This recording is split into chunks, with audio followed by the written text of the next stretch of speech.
सास संगत जी प्यार नाल कहना धन निरंकार जी।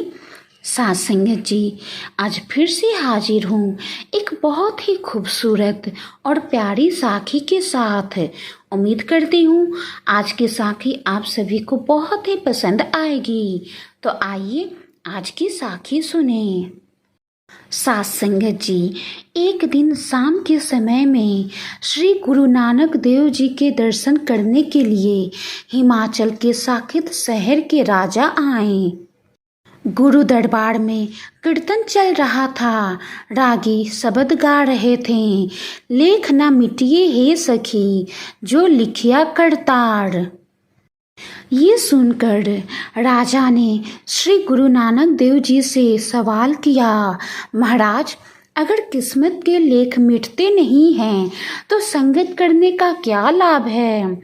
श्री गुरु नानक देव जी ने कहा, इसका उत्तर आपको समय आने पर देंगे, अभी आप कुछ आराम कर लीजिए। राजा रात को सोया तो उसे सपने में आया कि उसका एक बहुत ही दरिद्र परिवार में जन्म हुआ है और उसका जीवन बहुत ही दरिद्रता में बीत रहा है। वो युवा हुआ, उसका विवाह हुआ और उसे 4 संतानें हुई। उसके जीवन के 40 वर्ष बीत चुके थे। एक दिन बच्चों की जिद पर वो एक पीलू के वृक्ष पर चढ़कर उनके लिए पीलू तोड़कर नीचे फेंक रहा था और कुछ खुद भी खा रहा था। एक पके गुच्छे को तोड़ने के लिए वो जैसे ही थोड़ा ऊपर उठा तो उसका पैर पेड़ पर से फिसल गया और वो धड़ाम से नीचे गिर गया। जैसे ही वो पेड़ पर से नीचे गिर गया, राजा की नींद खुल गई और राजा एकदम उठकर बैठ गया। सुबह हो रही थी और वो दातुन करने लगा तो मुंह से एक पीलू का बीज निकला। राजा बहुत ही आश्चर्यचकित हो गया कि पीलू के वृक्ष को तो उसने सपने में देखा था, तो उसके मुंह से बीज कैसे निकला। राजा सुबह जब गुरु दरबार में आया तो श्री गुरु नानक देव जी ने उसे वन विहार करने के लिए चलने को कहा और श्री गुरु नानक देव जी और राजा वन के लिए चल पड़े।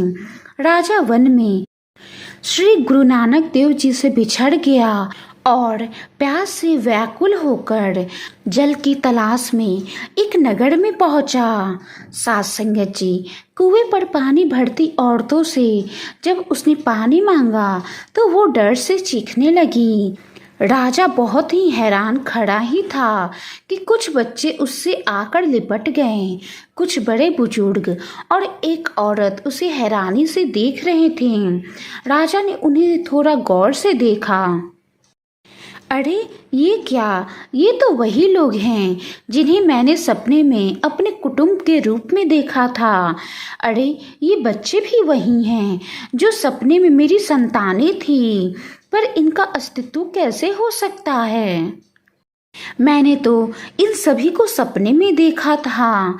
राजा अभी ये सोच ही रहा था कि सब लोग उसे खींचकर बेटा, बापू और स्वामी कहते हुए लिपट गए। सास संगत जी तभी श्री गुरु नानक देव जी वहाँ आए। राजा ने श्री गुरु नानक देव जी से खुद को बचाने की गुहार लगाई। श्री गुरु नानक देव जी ने उन लोगों से पूछा, आप इन्हें अपने साथ क्यों ले जा रहे हो। तब उन लोगों ने कहा, ये हमारे परिजन हैं, इसे ईश्वर ने हमारे लिए वापस भेजा है। अभी कल ही ये बच्चों के लिए पीलू तोड़ने के लिए वृक्ष पर चढ़े थे और वृक्ष से गिरने से इनकी मौत हो गई थी। कुछ और परिजनों के इंतजार में इनका शरीर वैद्यराज के पास रखा था। हम उसे लेने ही आज जा रहे थे कि ये जीवित होकर हमारे सामने आ गए। सास संगत जी श्री गुरु नानक देव जी ने कहा, भले लोगों ये आपका परिजन नहीं है, आपके परिजन का शरीर वैद्य के घर में सुरक्षित पड़ा है।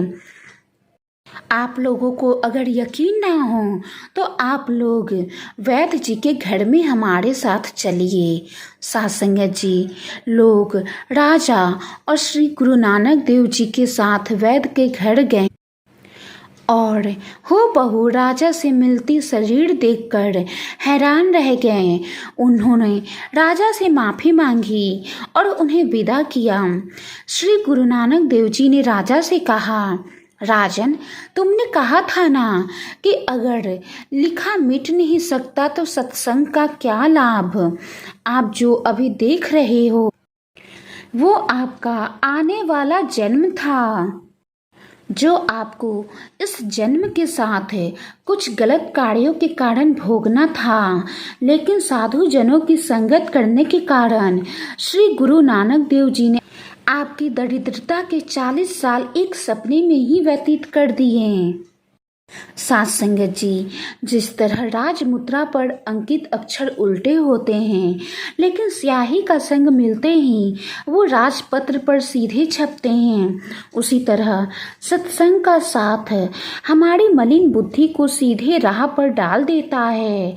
राजा ये वचन सुनकर धन्य श्री गुरु नानक देव जी से कहते हुए उनके चरणों में नतमस्तक हो गया। साथ संगत जी, सतगुरु अपने प्यारे की हर तरह संभाल करते हैं, उन पर कोई आँच नहीं आने देते। सूल की सुई बनाकर कर्म कटवाते हैं और भव सागर से पार उतारते हैं। साथ संगत जी, सत्संग करने से हमारे जीवन में किए गए सारे बुरे कर्म एक ही पल में कट जाते हैं।